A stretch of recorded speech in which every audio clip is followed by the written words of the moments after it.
November 8, 1960, the people of the United States chose John Fitzgerald Kennedy to be their 35th president. 43 years old and a Roman Catholic, he is both the youngest man and the first Catholic ever elected to the presidency.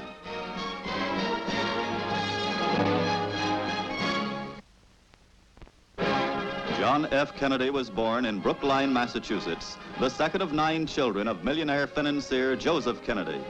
His older brother Joe, on the right here, was killed in World War II, and John is now the oldest of the family. He was followed by the 4 girls, here with their parents. The family was completed with the addition of another girl and the 2 little boys, Teddy and Bobby. The plump, freckle-faced boy is Ted, age 7. When war came, John Kennedy volunteered. He was assigned to a Navy desk job, but he wangled a transfer to the Pacific, where he commanded a PT boat. On one mission, his boat was sliced in half by a Japanese destroyer, and Kennedy helped his crew to safety. For this feat, he was awarded the Navy and Marine Corps Medal and the Purple Heart. His older brother Joe was also a hero, but he was killed in action. And this family tragedy turned John to politics. Father Joe Kennedy had always hoped that son Joe would be president. Now he shifted his hopes to Jack. Jack's first step was his election to Congress as a Boston Democrat. His record in Congress was good, a young man who did his homework and attended regularly.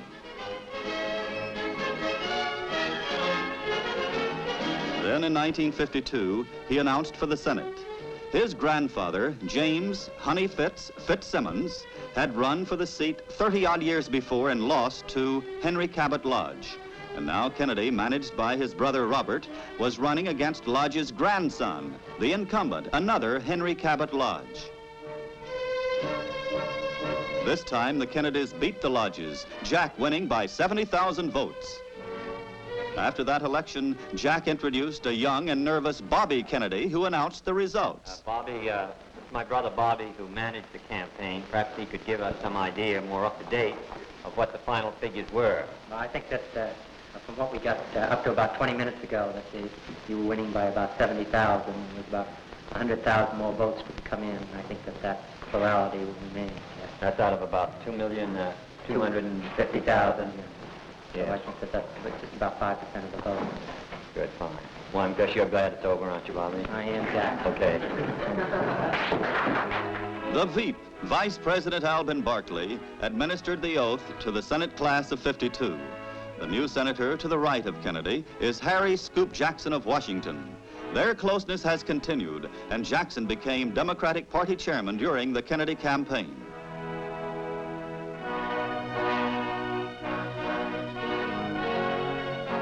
As a freshman senator, John Kennedy participated in the naturalization of a group of immigrants. Himself, the 3rd-generation descendant of Irish immigrants, he counseled the new citizens on their rights and on their opportunities.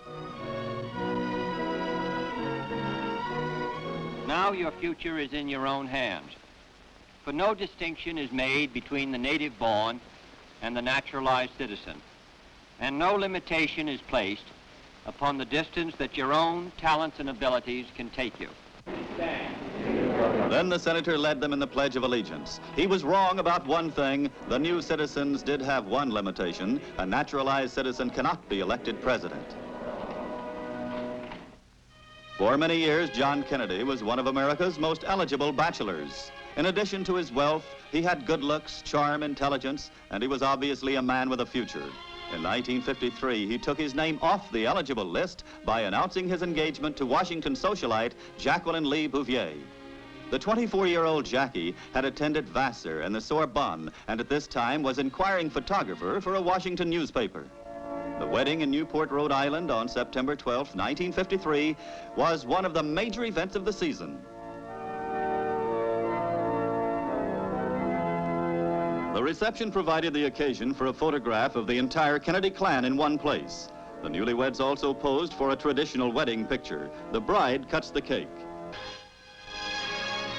John resumed his duties in the Senate, and the Kennedys set up housekeeping in Washington.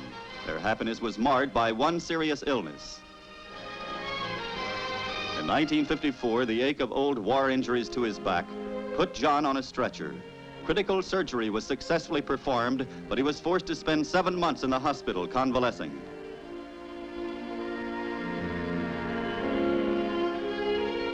The months in the hospital gave Senator Kennedy an opportunity to write a book, Profiles in Courage.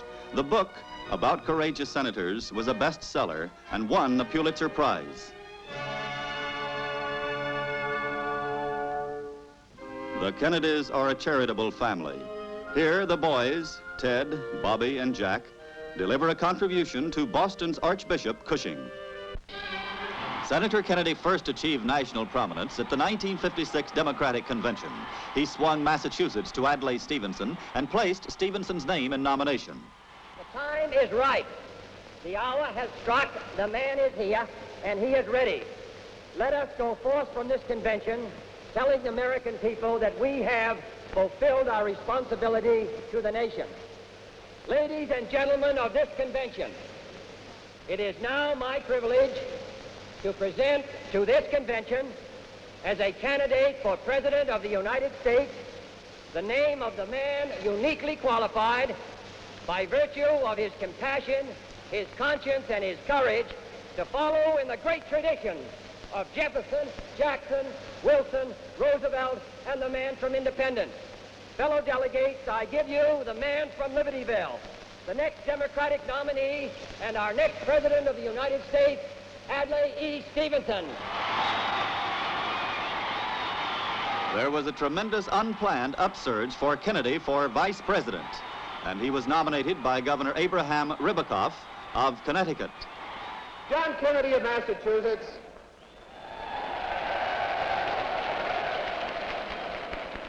is an outstanding American. John Kennedy of Massachusetts is a great Democrat. John Kennedy of Massachusetts is a successful campaigner and a successful candidate every time he has run for public office. John Kennedy is something new. John Kennedy is something fresh.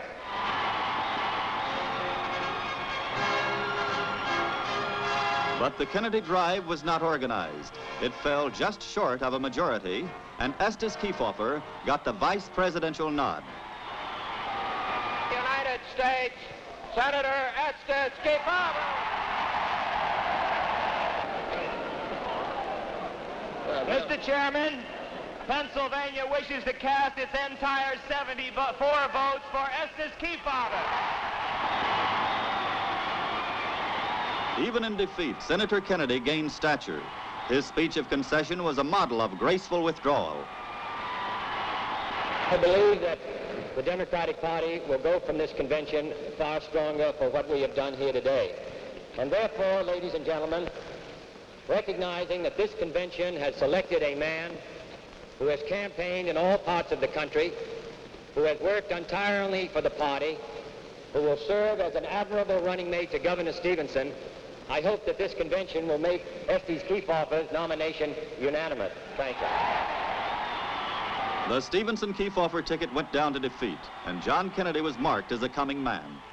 Senator Kennedy became a father in the winter of 1957. Bobby Kennedy was the godfather. The baby, a girl named Caroline, was baptized by the then Archbishop, now Cardinal Cushing.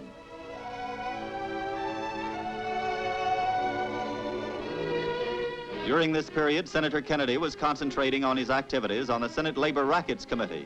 The committee's work had resulted in convictions for Teamster leaders Johnny Dio and the Dave Becks, Sr. and Jr. The Teamsters Union had been placed under judicial supervision. New legislation, written in part by Kennedy and aimed at union abuses, was passed. And here, the senator battled Jimmy Hoffa in a heated exchange. I would be very happy to have our legal counsel here, our legislative representative here, assisting me in spending as much time as necessary to acquaint the American people with the fact that this is a strike-breaking, union-busting bill, in my opinion. Mr. Hoffa, this bill is not a strike-breaking, union-busting bill. You're the best argument I know for it. Your testimony here this afternoon, your complete indifference to the fact that numerous people who hold responsible positions in your union come before this committee and take the Fifth Amendment because an honest answer might tend to incriminate them. Your complete indifference to it, I think, makes this bill essential. In the winter of 1960, Senator Kennedy embarked on his long trail of primary campaigns. Where his vice presidential bid had failed due to a lack of organization, his presidential primary campaign proved to be the best organized in history. From its start in New Hampshire through Wisconsin, Indiana, West Virginia, and Oregon, his primary bandwagon never faltered. Along the way, he disposed of Hubert Humphrey and Wayne Morse and clearly proved his campaign ability and voter appeal.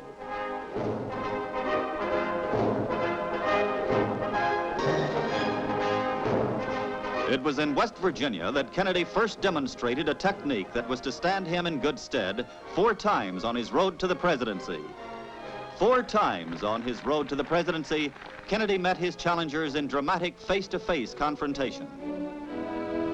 In West Virginia, it was Hubert Humphrey. The 2 men met on the TV screen 4 days before the election, and though they agreed on all major issues, it seemed clear that Kennedy made the better impression. Certainly, after Kennedy's victory in the primary, newspapers mentioned the debate as the first factor that influenced the voters toward Kennedy. It was Kennedy's victory in West Virginia in May that proved he could carry a Protestant state and marked him as the front runner at the convention.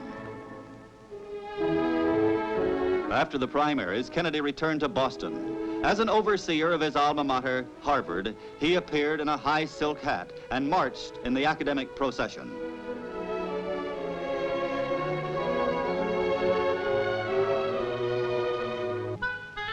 Also at this time, he found a few days to be home with his family between the primaries, the end of the Senate session, and the Democratic convention. The little girl, Caroline, is now 2.5 years old.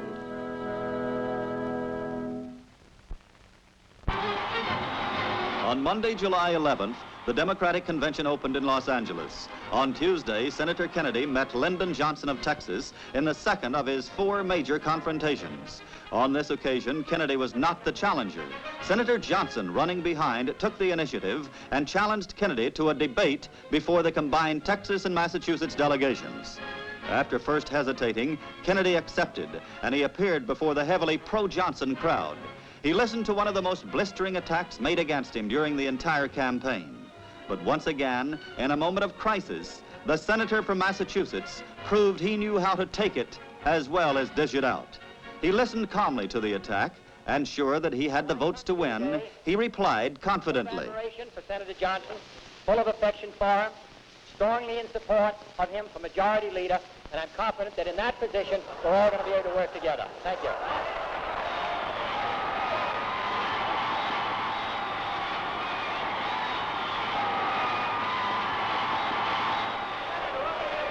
On Wednesday night, Kennedy was nominated by Governor Orville Freeman of Minnesota. To a fruitful America, to a peaceful world for mankind everywhere, is the great senator from the state of Massachusetts, John F. Kennedy.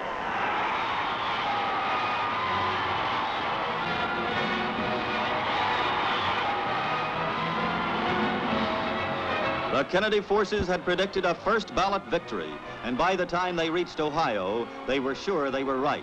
Kennedy votes mounted until only 11 votes from Wyoming were needed to put him over the top. Wyoming's vote will make a majority for Senator Kennedy.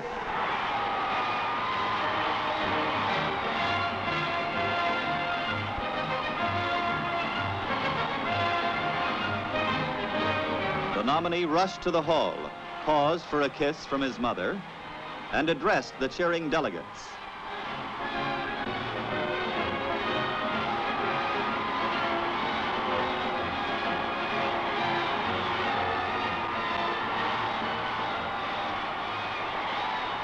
This is an important election. In many ways, the most important election in the history of this country.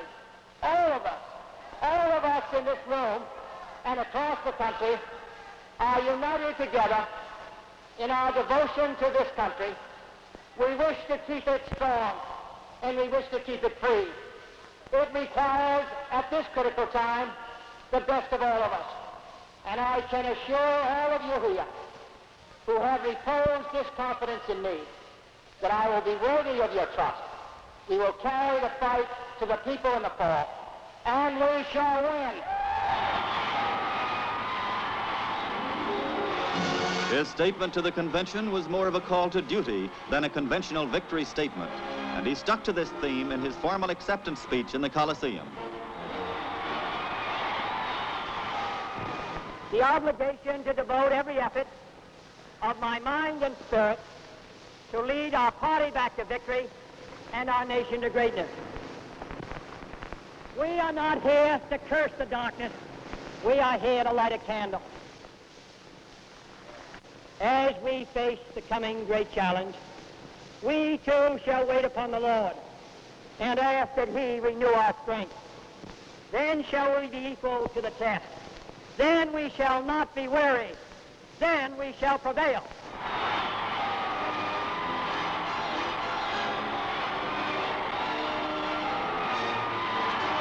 Kennedy returned to his summer home at Hyannisport on Cape Cod for what he hoped would be a few weeks of rest before the special session of Congress began. He did spend a few quiet weekends in Hyannisport. On Sundays with Jackie, he attended the white frame church in town.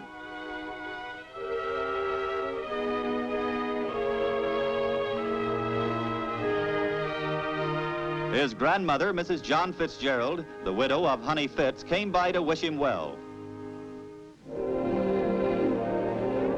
He and Jackie did get in a few days on the beach and a spin or two in the sailboat, but by and large his days in Hyannisport were work days. It was here he and brother Bob organized his campaign.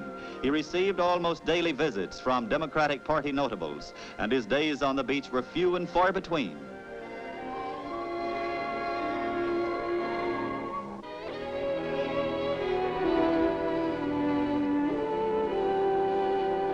Even this meager relaxation ended as Kennedy began his campaign against Vice President Richard Nixon. Early in the race, Kennedy's Catholicism became an issue.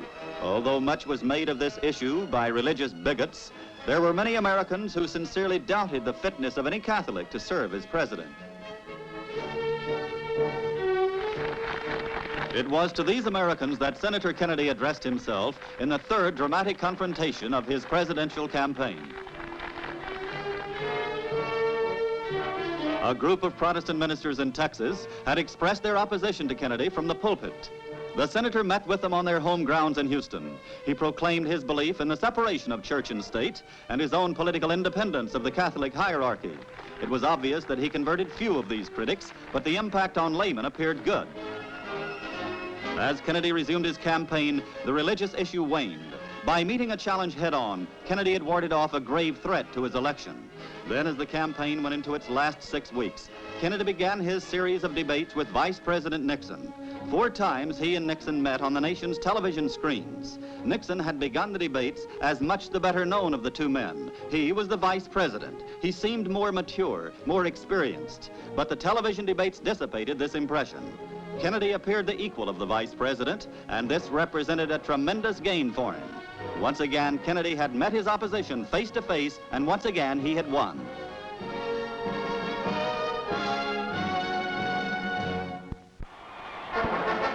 In its final days, Kennedy's campaign took on the atmosphere of a crusade. Enormous crowds in New York, New Jersey, Pennsylvania, and California greeted him with the fervor once lavished on FDR. The New York turnout for him went over the million mark as he rode up Broadway.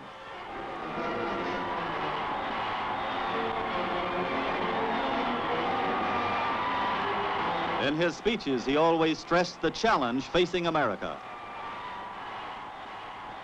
Abraham Lincoln said in the election of 1860 that this nation cannot exist, half slave and half free. I don't think in the long run the world can exist, half slave and half free. And whether it moves in the direction of slavery, whether it moves in the direction of the communists, or whether it moves in the direction of freedom, will depend in the final analysis upon us, upon our vigor, upon our energy, upon our determination. And on that basis, on our commitment to build a strong country and a free world, I come to New York City on the steps of this old City Hall and ask your support. The crowds surged forward to meet the Kennedy challenge. The senator struck a responsive chord to the American people.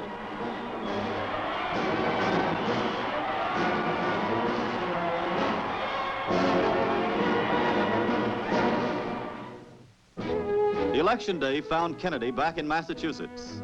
In the morning, he and Jackie voted in Boston. They seemed cheerful enough, but the long day was just beginning.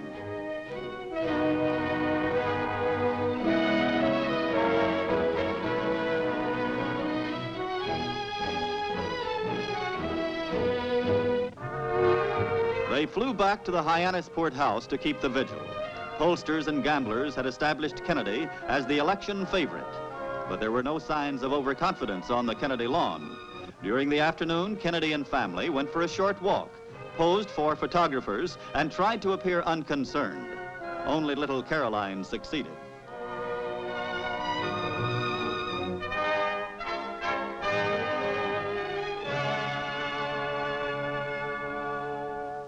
That night, the vigil moved indoors to Bobby Kennedy's house. Senator Kennedy and Jackie stayed home, but the rest of the young Kennedys had their eyes glued to Bobby's television set.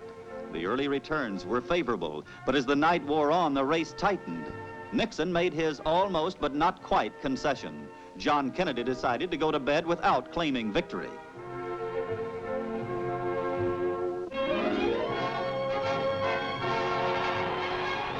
Somewhat after noon on the day after the election, Senator Kennedy received a telegram from the vice president congratulating him on his victory.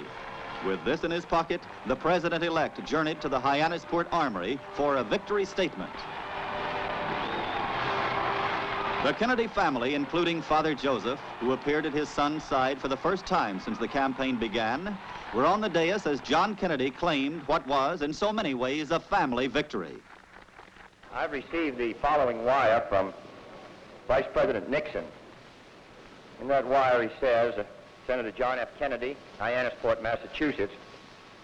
I want to repeat through this wire the congratulations and best wishes I extended to you on television last night. I know that you will have the united support of all Americans as you lead the nation in the cause of peace and freedom during the next 4 years. In reply to the Vice President, I sent him the following wire. Vice President Nixon, Los Angeles, California. Your sincere good wishes are gratefully accepted. You are to be congratulated on a fine race. I know that the nation can continue to count on your unswerving loyalty in whatever effort you undertake, and that you and I can maintain our long-standing cordial relations in the years ahead. Sincerely, John Kennedy. To all Americans, I say that the next 4 years are going to be difficult and challenging years for us all. The election may have been a close one, but I think that there is general agreement by all of our citizens that a supreme national effort will be needed in the years ahead to move this country safely through the 1960s. I ask your help in this effort, and I can assure you that every degree of mind and spirit that I possess will be devoted to the long-range interests of the United States and to the cause of freedom around the world. The Kennedy family celebrated the fulfillment of Joe Kennedy's dream that one day one of his sons would be president.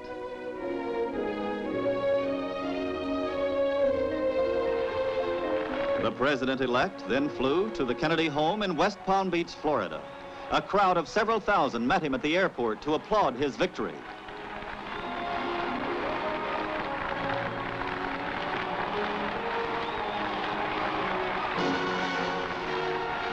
Kennedy again hoped for a chance to rest, but again he was forced to mix business with pleasure. Democratic leaders called on him, and on Monday he called on the man he defeated, Vice President Richard Nixon. Although the candidates had gone at each other hot and heavy during the campaign, they showed no bitterness now. They had an hour-long talk described as constructive, cordial, and beneficial. It was evident the country had closed ranks behind the victor.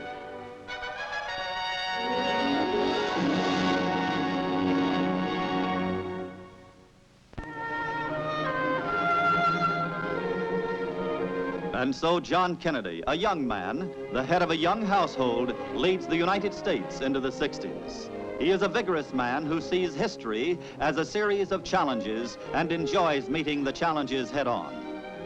John Fitzgerald Kennedy, the man who leads the United States into the 60s.